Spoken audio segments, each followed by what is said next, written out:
ইবনে উনাইসের দরজায় দাঁড়ায় হযরত জাবের সালাম দিছেন, আসসালামু আলাইকুম ওয়া রাহমাতুল্লাহ। উনি ঘরের ভেতর থেকে জিজ্ঞাসা করতেছেন, বাইরে কে? সালামের উত্তর দিয়ে জিজ্ঞাসেন, কে বাইরে? আমার নাম জাবের বিন আব্দুল্লাহ। নাম শুই নাই, সাহাবী। বলতেছে, কোন জাবের? সাহাবী? নাম, আমি সাহাবী। সাহাবী জাবের আপনার দরজায় এসেছে। দরজা খুইলা বলে, কি জন্য আসছো? আপনার কাছে যে একটা হাদিস আছে, ওই হাদিসটা শুনবার লেগে আইছি, শুধু আর কোনো কাম নাই। সরাসরি আপনার ছাত্র হুমু, এজন্য আসছি। আপনার কাছ থেকে রাসূলের হাদিসটা শ্রবণ করব, এজন্য পায়দল সফর করেছি। দরজায় দাঁড়ায়া হযরত আব্দুল্লাহ ইবনে উনাইস হাদিসটা বললেন, আর হযরত জাবের হাদিসটাকে শ্রবণ করলেন। এ হাদিসটা শুননা আর দেরি নাই, আবার পায়ে হাইটা সোজা মদিনায় চলে গেলেন গা। তার মানে হাদিসের সনদটাকে ওয়াসিতা কমানোর জন্য, হাদিসের সম্মানে নবীর হাদিসটাকে সরাসরি সাহাবীর কাছ থেকে পড়ার জন্য শত শত মাইল সফর করা মুহাদ্দিসদের কাজ। কেউ মক্কা থেকে বাগদাদ যাইত, মদিনার থেকে বাগদাদ যাইত, শুধু একটা হাদিস শ্রবণ করার জন্য লম্বা সফর করত। কারণ মুহাদ্দিসদের কাছে সনদ, আলী সনদের অনেক দাম। সনদ যত আলী হবে, আলিম তত দামি হবে। এ কারণে এই জমানায়ও যে আলেমের ইলমি সনদ যত উঁচু, তার দাম তত উঁচু। এখনো বুখারী খতম করানোর জন্য দেখবেন যাকে তাকে দিয়া বুখারী শরীফ খতম করায় না। খাতমে বুখারী যখন দাওরা মাদ্রাসার হয়, তো একটা আলী সনদের, উত্তম সনদের একজন মানুষকে এনে হাদিসের মসনদে বসায়া দিয়া নবীর শেষ হাদিসটা শোনানো হয়। কারণ আলী সনদের ইলমের বাজারে অনেক দাম। হযরত আব্দুল্লাহ ইবনুল মুবারক বলেন যে আমার কাছে দুই জিনিস প্রিয়, তার ভেতরে একটি হলো সনাদুন আলী। আলী সনদ আমার কাছে প্রিয়। কত পেয়ারা কালাম, কত দামি কথা। উনি দ্বিতীয় নাম্বার বললেন, আমার কাছে প্রিয় বাইতুন খালি, খালি ঘর আমার কাছে প্রিয়। খালি ঘর নবীদের কাছেও প্রিয় ছিল। এ কারণেই মুহাম্মদুর রাসূলুল্লাহ সাল্লাল্লাহু আলাইহি ওয়াসাল্লাম গারে হেরায় গিয়ে লম্বা সময় একাকী সাধনা করেছেন, আল্লাহ পাওয়ার সাধনা। বাজারে বৈশা ইবাদতের হক আদায় করা যায় না। ইবাদতের হক আদায় করতে খালি ঘর লাগে। আল্লাহকে খুশি করার ইবাদত বাজারে বৈশা করা যায় না। বাজারে লম্বা নামাজ পড়লে রিয়া আয়া পড়ে, যে সবাই পিছন থেকে দেখতেছে আমার সেজদাগুলো কত লম্বা, রুকুগুলা কত ভালো, আমারে কত বুজুর্গ মনে করবো গো। হ্যাঁ, বাজারের ভেতরে ইবাদত করে ইবাদতের হক আদায় করা যায় না। তবে খালি ঘরে ইবাদত করলে ইবাদতের হক আদায় হয়ে যায়। এ কারণে ইবনুল মুবারক বলে, আমার কাছে খালি ঘর প্রিয়। নবীর কাছেও খালি ঘর প্রিয় ছিল, আমাদের কাছে বড়া ঘর প্রিয়। যে ঘরের ভিতরে যত বাণিজ্য মেলার মূর্তি থাকবে, ওই ঘরটা আমাদের কাছে তত বেশি ভালো লাগে। ফাইন সাজাইছে গো। যত ছবি থাকবে তত সুন্দর সুন্দর লাগে আমাদের কাছে। এজন্য যত ছবি আছে, জীব জানোয়ারের ছবি, মানুষের ছবি, নায়ক নায়িকার ছবি, গায়ক গায়িকা, খেলোয়াড়ের ছবি, এগুলো দিয়ে ঘর সাজায় রেখে দেয়। আমাদের কাছে ওই ঘর ভালো লাগে না যে ঘরে টিভি নাই, ওটা হলো খালি ঘর। আর যেটায় টিভি আছে, কম্পিউটার আছে, এটা হলো বড় ঘর। ওই ঘর আমাদের কাছে ভালো লাগে। এমনকি ওয়াইফাই কানেকশন না থাকলে এখন তো ওই ঘরটা ঘরই না অনেকের কাছে। ঘরের ভিতরে একটা ওয়াইফাই কানেকশন নাই, এটা কোনো ঘর? এটা তো জঙ্গলে না। এই শব্দ আমি একজনের মুখ থেকে শুনছি, হুবহু নকল করলাম। এটা তো জঙ্গলে না, এটা কি ভালো কোনো হোটেলের ঘর হলো? আমি এক হোটেলে অবস্থান করতেছিলাম। ফজরের নামাজের সময় হঠাৎ করে দেখি বাহিরে শোরগোলের আওয়াজ, চিল্লাচিল্লি হইতেছে বাইরে। দেখলাম এক যুবক আমার পাশের রুম থেকে বের হয়ে হোটেল ম্যানেজমেন্টে যারা আছে তাদের সাথে কাজ্জা শুরু করছে। কি কাজ্জা? এই এখন স্টিল এখন এই 12টা পর্যন্ত আমাকে নতুন রুম দিতে হবে, এই রুমে আমি থাকবো না। কেন? ক্লেম কি? দোষ কি? দোষ হলো এই ঘরে ওয়াইফাই কানেকশন নেই। এখানে ওয়াইফাই কানেকশন ভালো না, এটা কি রুম না জঙ্গল? আমি কি জঙ্গলে আছি টাকা দিয়া? আমি তো 3 স্টার হোটেলে উঠছি, তো এইখানে ওয়াইফাই কানেকশন দুর্বল হবে কেন? এটা নিব না। এবং সে ঝগড়া করে ওই ঘর থেকে বাইরে ওয়াইফাই ওয়ালা ঘরে গেছে, রাত্রে বেলায় কাজ করে সে ওয়াইফাই ওয়ালা ঘরে চলে গেছে। তার মানে তার খালি ঘর ভালো লাগতেছে না। আমাদের কাছে খালি মোবাইল ভালো লাগে না। যত স্ক্রিন টাচ মোবাইল হবে আর জায়গা যত বেশি হবে আর ওর ভিতরে যত আকাম কুকাম ভরা থাকবে তত বড়া বড়া লাগে। আর যদি বটন মোবাইল হয় তাহলে কয় কিরে তুই দেখি এখন আদিম যুগে বয়ে রয়েছিস রে। এটার ভিতরে দেখি ইন্টারনেট নাই, ফেসবুক নাই, কিচ্ছু নাই, এটা কোনো মোবাইল হইল না কিরে। আর যদি বড়া মোবাইল হয় তাহলে এটা খুব পেয়ারা পেয়ারা হয়। দেখায় দেখায় এটা দেখায় দেখায় হাটে আর কয় দেখছিস কত বড় মোবাইল, কত কিছু এটার ভিতরে যে আছে। এটা দিয়ে চাঁদের ছবি তোলা যায়। একজনকে দেখলাম বিশাল একটা মোবাইল, দামি। কিরকম দাম? কয় 2.5 লাখের কম না হুজুর। আমি বললাম কেন এত দাম কেন? কয় এটা দিয়ে চাঁদের ছবি সূর্যের ছবিও তোলন যায়।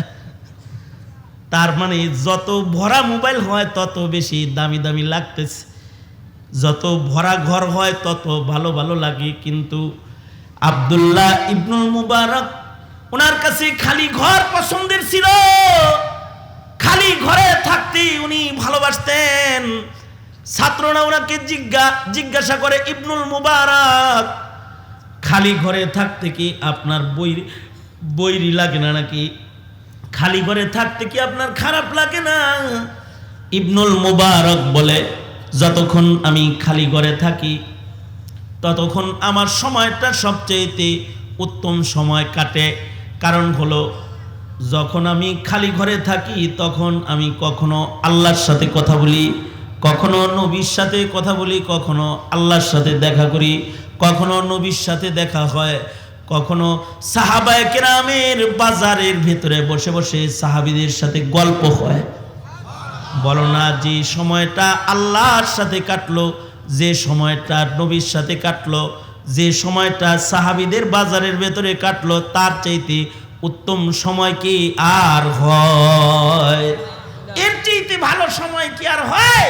তো সাথীরা বলে, শাগরেদরা বলতেছে যে হযরত খালি ঘরে আল্লাহর লগে নবীর লগে সাহাবীদের বাজারে কেমনে থাকেন এটা বুঝতে চাই। ইবনুল মুবারক বলে, খালি ঘরে থাকি, কখনো কখনো জায়নামাজ বিছায়ে আমি আমার আল্লাহর সামনে দাঁড়ায়া যাই, তখন আমার আল্লাহ আমার সামনে থাকে, আমি বান্দা আল্লাহর সামনে থাকি। এভাবে রবের সাথে গোলামের ভালোবাসার বিনিময়ে রাত কেটে যায়। আল্লাহু আকবার কাবীরা, বড় ভালো সময় যায়। আর কখনো কখনো নবী পাকের হাদিসের মহাসাগরের ভেতরে আমার সময় কেটে যায়, নবীর সাথে আমার সময় পার হয়ে যায়। আর কখনো কখনো সাহাবায়ে কেরামের ইলমি বক্তব্য, সাহাবায়ে কেরামের আকওয়ালগুলো, বক্তব্যগুলো সব এক জায়গায় করে যখন আমি কোনো ফিকহি গবেষণার ভেতরে সময় কাটাই, তখন সাহাবীদের বাজারের ভেতরে গল্পে আমার সময় কেটে যায়। আল্লাহু আকবার কাবীরা। এটা কিতাব সামনে নিয়ে নবীর লগে থাকে, সাহাবীর লগে থাকে, জায়নামাজ লয়ে আল্লাহর লগে থাকে, কত সুন্দর সময় কাটে। হায়াতের বেশিরভাগ সময় তিনি একাকী এমন কাটাইতেন, নিজের সময়কে ইবাদত বানাইবার জন্যে। কিন্তু জমানা খারাপ হয়ে গেল, এখন আগে মানুষ একা থাকার জন্য জঙ্গলে গেছে। যেমন বলখের বাদশাহ ইব্রাহিম আদহাম রহমাতুল্লাহ আলাইহি একাকিত্বের গোলামি করার জন্য বলখের জঙ্গলে গেছেন। বলখের জঙ্গলে বহু ওলি বুজুর্গদের কবর মাজার এখনো মৌজুদ আছে, যারা একা একা থেকে ইবাদত করার জন্য তারা জঙ্গলে অবস্থান করেছে। এদের কেউ কেউ তো আসমানি মেহমানদারি খেয়েছে জায়গায় বসে বসে। তাদের কাছে একা ঘর পছন্দ, একা থাকা পছন্দ ছিল। আর এমন একটা জমানা এখন আমরা অতিক্রম করতেছি যে এখন সাগরের ভেতরেও একা থাকা যায় না, আকাশের উপরেও একা থাকা যায় না, জঙ্গলের ভেতরেও একা থাকা যায় না। সব জায়গায় এখন নেটওয়ার্ক আর নেটওয়ার্ক, স্যাটেলাইট কায়েম হয়ে গেছে। বিমানে আকাশ দিয়ে উঠতেছে আর চলন্ত অবস্থায় ঘরের লগে SMS হইতেছে, যোগাযোগ হইতেছে। বিমানে ওয়াইফাই কানেকশন, এখান থেকে ফেসবুক চালাইবার লাগছে। বিমানে আকাশের উপরে বসে বসে ফেসবুক চালাচ্ছে, অর্থাৎ ওখানে তার ওয়াইফাই কানেকশন চলতেছে, SMS চলতেছে, মেসেঞ্জার চলতেছে, তার হোয়াটসঅ্যাপ মেসেজ তার ওখান থেকে চলতেছে। নেটওয়ার্ক আছে আকাশের উপরে, একা থাকতে পারতেছে না। জঙ্গলের ভেতরেও নেটওয়ার্ক আছে, সাগরের ভেতরেও নেটওয়ার্ক আছে। কোন জায়গায় একা থাকার কায়দা নাই। যেখানেই আছে পকেটে ক্রিং ক্রিং ক্রিং ক্রিং বাজতেই আছে। ভালোবাসার মানুষ খালি আই লাভ ইউ বলতেই আছে। এই তো আমাদের জীবন। আমাদের তো একা থাকা সুযোগ হয় না। কিন্তু সেই যুগের মানুষ নিজের ইবাদতের জীবনকে অনেক বেশি প্রশস্ত করার জন্য একা থাকাকে পছন্দ করতেন। আল্লাহর রাসূল সাল্লাল্লাহু আলাইহি ওয়াসাল্লাম রাতের বেলা একা একা নামাজ পড়তেন, দাঁড়িয়ে দাঁড়িয়ে সেজদারত থাকতেন। নেককার, কারণ নেককারকে আল্লাহ তাআলা পছন্দ করেন। আল্লাহর রাসূলের কখনো কখনো এক সেজদায় রাত কেটে যেত। আল্লাহু আকবার! এত চোখের পানি পড়তো যে জায়নামাজ ভিজা যাইতো। হযরত আয়েশা সিদ্দিকা বলেন, কখনো মনে হইতো যেন যে মশক ভর্তি পানি মনে হয় বিছনায় ঢাইলা দেওয়া হয়েছে, কিন্তু খেয়াল করে দেখি যে হাবিবে কিবরিয়ার চোখের মশক খুলে দিছে, আর তিনি সেজদারত কাঁদতেছে, তার চোখের পানিতে জায়নামাজ বিছনা ভিজে গেছে। সারা রাত সেজদা অবনত রয়েছেন। আর আমরা সারা রাত কেউ পাপের ভিড়ে কাটায় দিই না। এই সময় এভাবে সময় কাটানো, এভাবে জিন্দেগি কাটানো, এটা আল্লাহ পাকের কাছে পছন্দ না, এটা শয়তানের কাছে পছন্দ। কার কাছে পছন্দ? শয়তানের কাছে পছন্দ। এ কারণে ইবাদতের ভিতরে রাত দিন সুন্দরভাবে যদি কেউ কাটায়, তাহলে সে আল্লাহ পাকের ভালোবাসা পেয়ে যায়। আল্লাহ পাক যেমন ইবাদত কারণে ওয়ালাকে পছন্দ করেন, আল্লাহ পাক এরকম সুন্নত ওয়ালাকে ভালোবাসেন, পছন্দ করেন। যার ভেতরে মুহাম্মাদুর রাসূলুল্লাহ সাল্লাল্লাহু আলাইহি ওয়াসাল্লামের সুন্নত আছে, তাকে আল্লাহ তাআলা ভালোবাসেন। ইউহিব্বুকুমুল্লাহ, আল্লাহ তাআলা ঘোষণা করেছেন, কারোর ভেতরে যদি মুহাম্মাদুর রাসূলুল্লাহ সাল্লাল্লাহু আলাইহি ওয়াসাল্লামের সুন্নতের রং পাওয়া যায়, তাকে আল্লাহ তাআলা ভালোবাসেন। আমি আপনি যদি আল্লাহর ভালোবাসা তাই, তাহলে সুন্নতওয়ালা হয়ে যেতে। দাড়ি নবীর সুন্নত, দাড়িওয়ালাকে আল্লাহ ভালোবাসে। টুপি নবীর সুন্নত, টুপিওয়ালাকে আল্লাহ ভালোবাসে। পাঞ্জাবি নবীর সুন্নত, সুন্নত লিবাসদারিকে আল্লাহ তাআলা ভালোবাসে। হার কামে নবীজির সুন্নাহর অনুকরণ যারা করবে, যারা আহলুস সুন্নাহ হবে, তাদেরকে আল্লাহ তাআলা ভালোবাসে। এই কারণে সাহাবায়ে কেরাম আল্লাহর ভালোবাসা পাওয়ার জন্য জিন্দেগিতে সুন্নতের খেলাফ একটা কাজ করার মতো সুযোগ তাদের জীবনে হয় নাই। আর আমরা নবীর সুন্নাত ভুলেই গেছি। পশ্চিমা কালচার আমাদেরকে এমনভাবে গ্রাস করেছে যে আমরা পশ্চিমাদের রীতিনীতিকে নিজেদের ভেতরে ইস্টাবলিশ করে ফেলেছি এমনভাবে যে আমাদের ছেলে মেয়েরা, মুসলিম মিল্লাতের মুসলিম সন্তানেরা কোনটা নবীর পছন্দ, কোনটা আল্লাহর পছন্দ, এখন এগুলো জানেই না, শিখেই না, বুঝেও না। এগুলো বুঝে না তারা। কোনটা সুন্নাহ এটা জানে না তারা, সুন্নত কোনটা এটা জানে না। এ কারণে পশ্চিমা কালচার আমাদের ভেতরে ইস্টাবলিশ হয়েছে। মনে রাখতে হবে, পশ্চিমা নীতি, রীতিনীতি এগুলো প্রতিষ্ঠার মাধ্যমে শয়তানের প্রিয় হওয়া যাবে, আল্লাহর প্রিয় হওয়া যাবে না। ঠিক বললেও ঠিক, না বললেও এটাই ঠিক। হ্যাঁ, আমি আবার বলি, পশ্চিমাদের কালচার, পশ্চিমা পছন্দ, লাল চামড়াওয়ালাদের কালচার নিজেদের ভেতরে ইস্টাবলিশ করে আল্লাহর ভালোবাসা পাওয়া যাবে না, শয়তানের বন্ধু হওয়া যাবে, শয়তানের বন্ধু হওয়া যাবে। সঙ্গত কারণে আল্লাহর ভালোবাসা কেউ যদি পেতে চায় তাহলে সুন্নাহকে ভালোবাসতে হবে। তোমরা যারা সুন্নাহকে ভালোবাসো না, টুপির সাথে দেখাও করো না, ফতোয়াবাজি করো যে টুপি ছাড়া নামাজ হয়। হাই মিয়া, টুপি ছাড়া নামাজ হয় তাই কি? টুপি পরবা তুমি নবীর ভালোবাসা পাওয়ার আশায়, দাড়ি রাখবা তুমি নবীর ভালোবাসায়, নবীর মহব্বতে দাড়ি রাখবা। তুমি পাঞ্জাবি মাঝে মধ্যে গায়ে দাও, এটা কি দায় সারা? দায় সারা না, তুমি গায়ে দিবা নবীর মহব্বত লয়া গায়ে দিবা যে এটা আমার নবীজির পোশাক। হার সুন্নত, প্রত্যেকটা সুন্নতকে তুমি ভালোবাসবে কেন? এটা তোমার নবীর সুন্নত, এইটা হৃদয়ে রেখে তুমি সুন্নতকে ভালোবাসবা। যদি এইটা হৃদয়ে কারোর থাকে তাহলে এই সুন্নতের অনুকরণ আল্লাহর ভালোবাসা পাওয়ার জন্য উত্তম রাস্তা, সে আল্লাহর ভালোবাসা পেয়ে যাবে। আর আরেকদল মানুষকে আল্লাহ তাআলা ভালোবাসেন, যারা মুত্তাকি, যারা আল্লাহর ভয়ে গুনাহ বর্জন করে, আল্লাহর ভয়ে যারা গুনাহ বর্জন করে তাদেরকে আল্লাহ তাআলা ভালোবাসেন।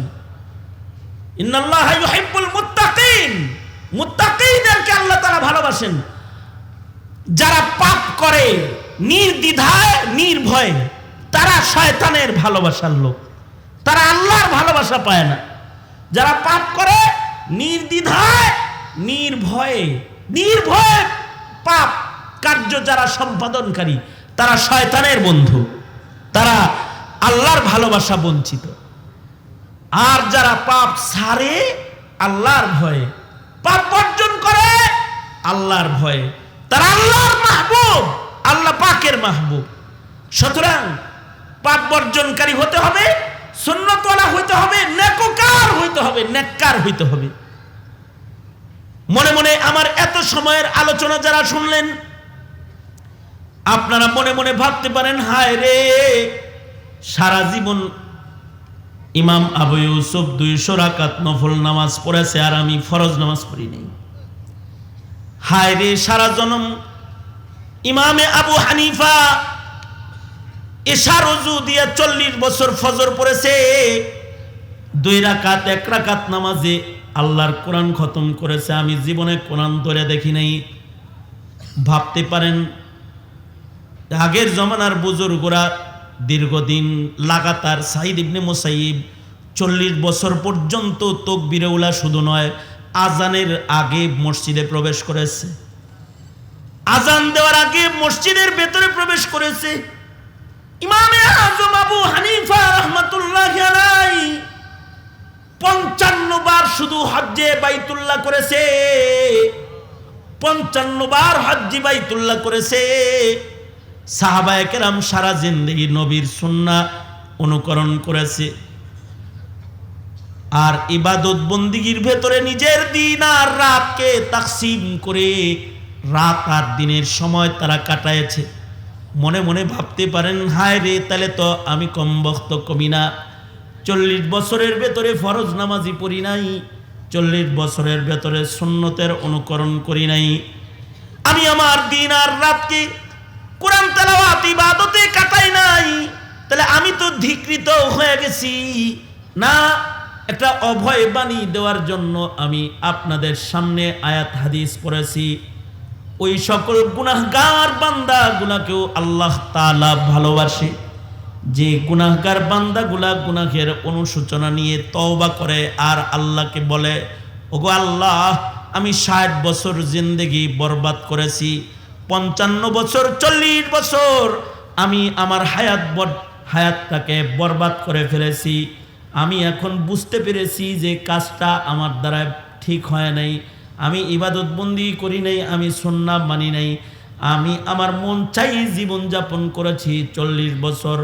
ওগো আল্লাহ, আজকে সিরাত মাহফিলে বসে এটা আমার বুঝ হয়ে গেছে যে আমি আমার হায়াতের অধিকাংশ সময়কে বরবাদ করে ফেলেছি।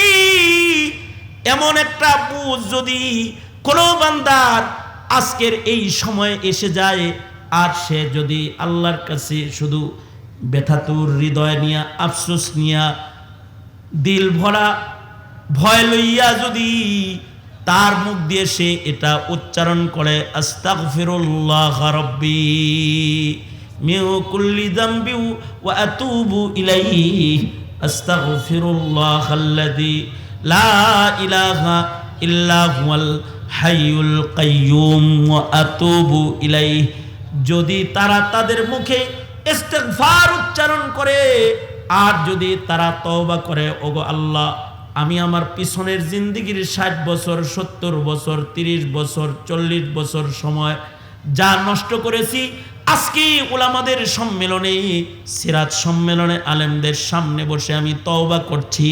ওগো আল্লাহ তুমি আমার পেছনের জিন্দেগির গুনাহগুলারে মাফ করে দাও। আমি ওয়াদা করিতেছি আর সামনে কোনোদিন নামাজ কাজা করব না, আর সামনে কোনোদিন গুনাহ খাতা আমি করব না। এমন একটা তওবা যদি কোনো বান্দা তার জীবনে কইরা ফেলায়, শুনে রাখো তওবাকারী বান্দারাও আল্লাহর প্রিয় হয়ে যায়। ইন্নাল্লাহা ইউহিব্বুত তাওয়াবিন, যারা তওবা করে তারা আল্লাহর ভালোবাসা পেয়ে যায়। আল্লাহ তাআলা ভালোবাসা বুঝাইতে যায়, কয় এত ভালোবাসা আমি তওবাকারী বান্দাকে দিয়ে দিই। তওবাকারী বান্দা তার জিন্দেগিতে যে পরিমাণ গুনাহ করেছে, তওবাটা যদি তার খালিস তওবা হয়, তবে আমি আল্লাহ আমার গফফার শান জাহির করে তার জিন্দেগির সব গুনাহগুলোকে নেকির দ্বারায় পরিবর্তন করে আমার ভালোবাসা প্রকাশ করে তার আমলনামাটা আমি নেকের দ্বারায় ভরপুর করে দিই। উলাইকা ইউবাদদিলুল্লাহু সাইয়্যাতিহিম হাসানাত, যার আমলনামাটা ছিল গুনাহে ভরা, তওবা করনে ওয়ালা যদি কেউ হয়ে যায়, আল্লাহ তাআলা আল্লাহর ভালোবাসা প্রকাশ করে তওবাকারী বান্দার গুনাহ ভরা আমলনামাকে নেকি ভরা আমলনামায় রূপান্তরিত করে ফেলায়। আল্লাহু আকবার, জোরে করে বলেন আল্লাহু আকবার। সুতরাং যাদের জীবনে তওবা হবে তারা আল্লাহর মাহবুব। আশ্চর্য, সারা জীবন গুনাহ করে গেলা, তওবা করার সুযোগ পেলে না, তাই তুমি শয়তানের প্রিয়। আর যদি হয় এমন যে হ্যাঁ গুনাহ তো করেছে কিন্তু তওবার সুযোগ হয়ে গেছে তার, তাহলে তার মর্যাদা কেমন? বুখারী শরীফের ভিতরে হাদিস এসেছে, ইমাম বুখারী রাহমাতুল্লাহি আলাইহি এনেছেন, 100 খুনের আসামি তওবার বরকতে 100 খুনের আসামিকে আল্লাহ তাআলা তার 100 খুনের গুনাহ মাফ করে দিয়েছে। সুবহানাল্লাহ, আর আস্তে করে বলেন সুবহানাল্লাহ, আরেকটু আস্তে করে বলেন, আরেকটু আস্তে করে বলেন সুবহানাল্লাহ। কত গুনাহ? 100 খুনের গুনাহ। কিসের দ্বারায় মাফ হয়েছে? তওবার দ্বারায় মাফ হয়েছে। যদি বুখারী শরীফের ভাষ্য মতে 100 খুনের গুনাহ তওবার কারণে মাফ হয়, তাহলে আমাদের জীবনের গুনাহ তো মাফ হওয়াটাই স্বাভাবিক।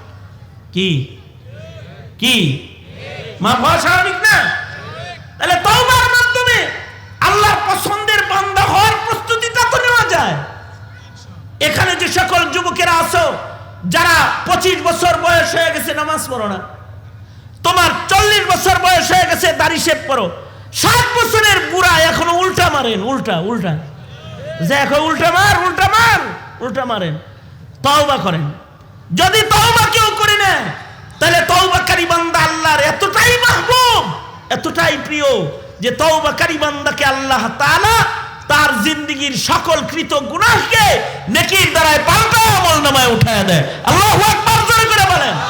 আল্লাহর রাসূল সাল্লাল্লাহু আলাইহি ওয়াসাল্লাম বলেন, আত-তাইবু মিনাজ যামবি কামান লা যামবা লাহু, তওবাকারী ব্যক্তি তো এমন কেমন যেন তার আমলনামায় কোনো গুনাহ নাই, সে জীবনে গুনাহ করেই নাই। তাহলে তওবা করা দরকার আছে না নাই? তওবা করার জরুরত আছে না নাই? কেন জরুরত? তওবা করলে পরে আল্লাহর প্রিয় হওয়া যায়। তওবা করলে কি হওয়া যায়? আল্লাহর প্রিয় হওয়া যায়। আর আল্লাহর প্রিয় হওয়ার মাধ্যমেই বান্দার জীবনের সফলতা, ঠিক কিনা? আল্লাহর প্রিয় হওয়ার মাধ্যমেই বান্দার জীবনের সফলতা।